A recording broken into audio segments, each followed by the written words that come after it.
Hey songwriters, now you've probably been writing for years. You've got 10, 20 or even 30 plus songs under your belt. But when you listen back, something's just not clicking, right? The songs just aren't hitting the mark in the way that you know that they could. Now you're not looking to start over. You're looking for small effective changes that you can make to your songwriting process to see big results. After 10 years of songwriting and redefining my songwriting craft, I've developed a repeatable process, one that makes songwriting easier and great songs far more predictable. In this video, I'm going to share with you 4 songwriting techniques that you can instantly apply to your songwriting. They're simple, powerful, and super effective when it comes to your craft. And they won't take you more than an hour to master. So be sure to stick with me throughout this video. Hey, Danny here from Songwriters International. We help songwriters develop their craft by sharing tips, tricks, and techniques on all things songwriting so that you can go and write your best possible songs. So let's dive into this. Static and disjunct, the secret sauce to make hooks that hit. Now first, one of the most common mistakes that I see in songwriting is a lack of melodic contrast. Just 2 sections being the same. And given that melody is the #1 tool for creating unforgettable hooks for your songs, if your melodies are flat from verse to chorus or they're overly repetitive, your songs just won't stick with your listeners, no matter how good the lyrics or production actually is. So here's a really easy way to solve that in 2 simple steps. And even if your songs do already have contrast,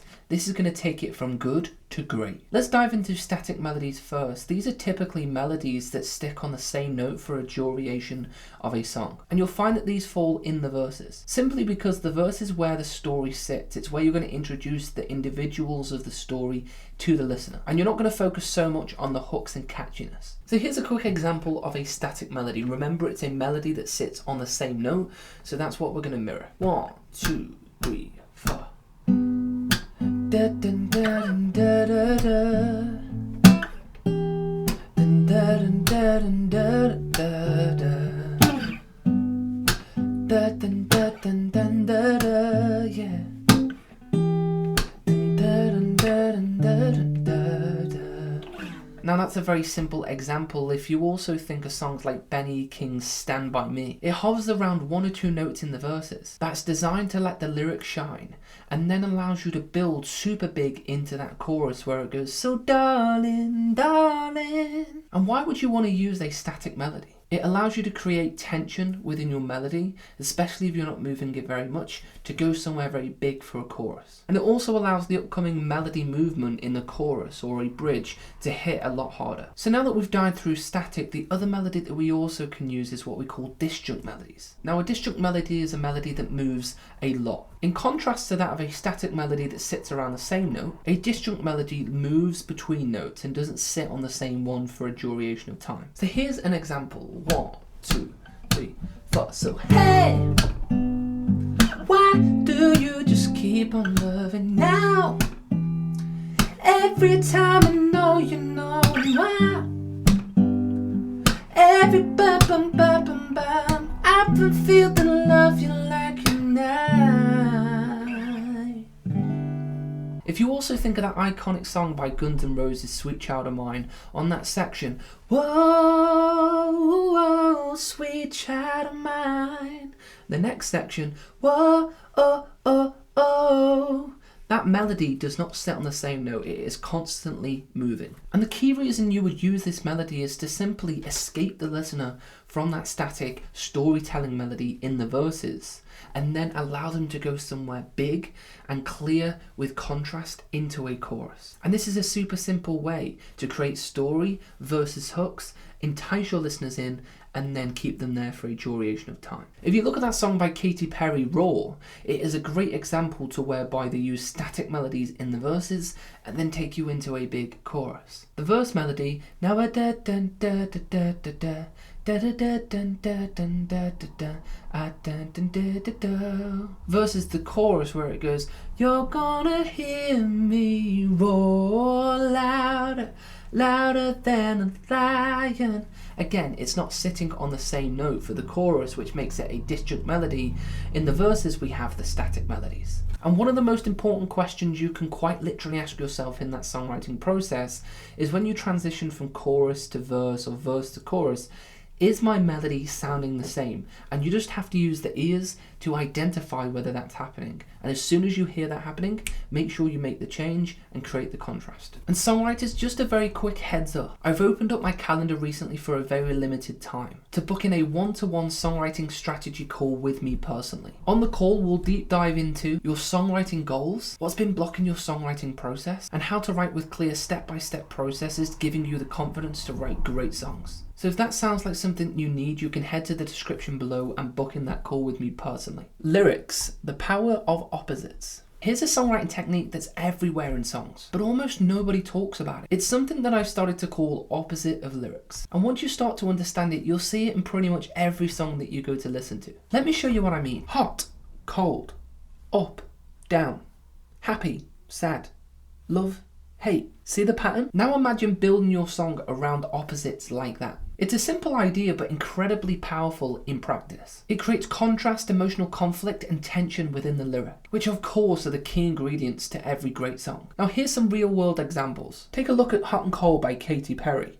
The chorus goes, you're hot then you're cold, you're yes then you're no, you're in then you're out. This chorus is built entirely on opposite of lyrics, and that's exactly why it's so catchy. Contrast that mirrors the emotional turbulence of a relationship. Let's take a look at another real life example. This is Justin Bieber's What Do You Mean?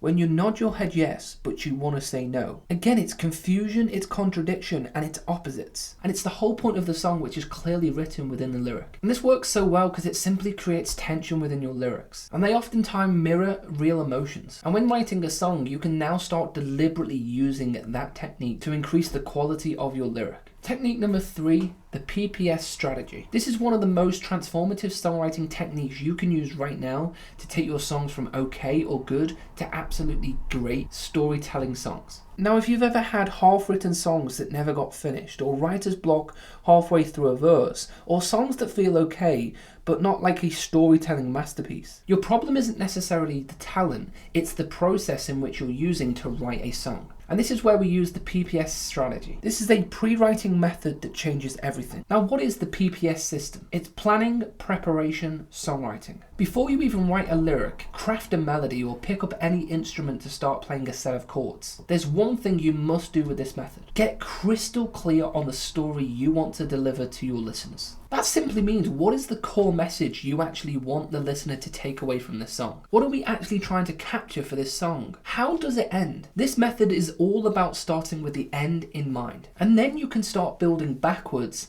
in actually writing the lyric, now that you know clearly what you want to say. And oftentimes, most songwriters start vibing out with a set of chords or a melody or lyric, and simply just write lyrics that feel good in the moment without any understanding why that's even going into the song. And that can work, but oftentimes it's hit and miss. With the PPS system, it's all about writing with intention. And the great thing about the PPS strategy is it works really well with the opposite of lyrics. It's where you're pre-writing your songs so you know where you can use those techniques. It also helps with the melodic techniques that we have, static and disjunct, because you know in the verses you're going to tell the story, which you're going to lend itself to a more simple melody, versus the chorus where you're going to say the center point of your song and you're going to focus on the hooks. The best way to use this is to get a song title, a short phrase, and start building out the song from there, and ultimately determining what this story is all about, and then dissecting it into portions of your song, and then writing that down and constantly referring back to that plan as you go throughout the songwriting process. And the clearer you get on a storyline before you create a melody or lyric or set of chords,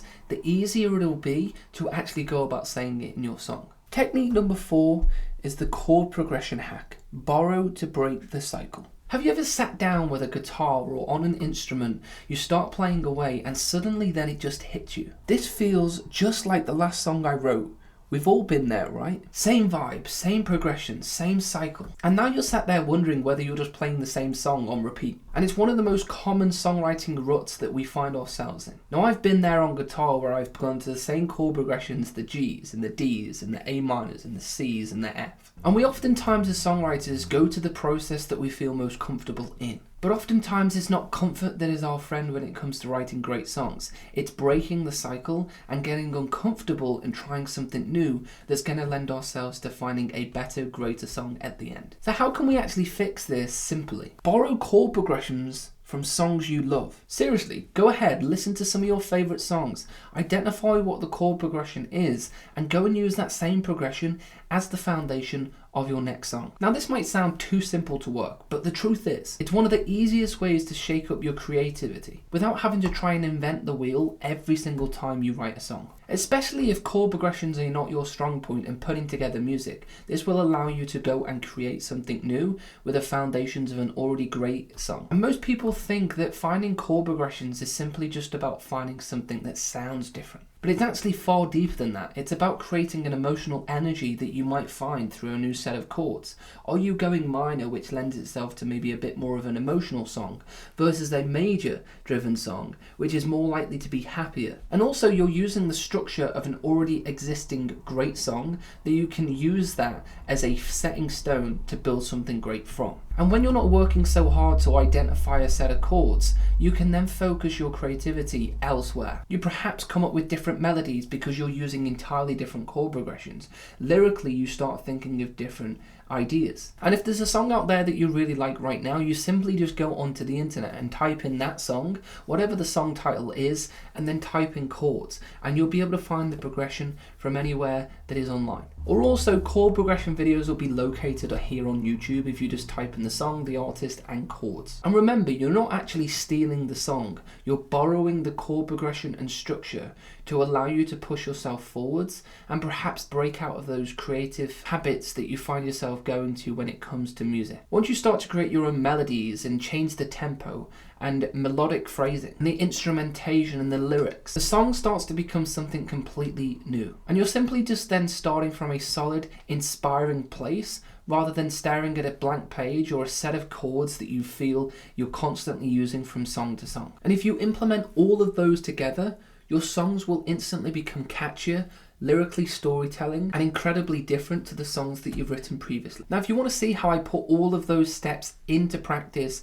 in an actual songwriting process, how I craft a song to the best of its ability, then I've got a video for you on the complete process of how I write a song personally, using the PPS system, the opposite of lyrics, static and disjunct melodies, and how I break out of those chord progression habits. So somewhere around here you'll see that video. Hit that video, go on and watch my process on how I actually write a song. As I also mentioned before, if you want to book it in a one-to-one songwriting strategy call with me where we can dive into your songs and get you on the path to writing great songs and achieving your goals, then in the description below you can go ahead, hit that button and go and book a call on my calendar.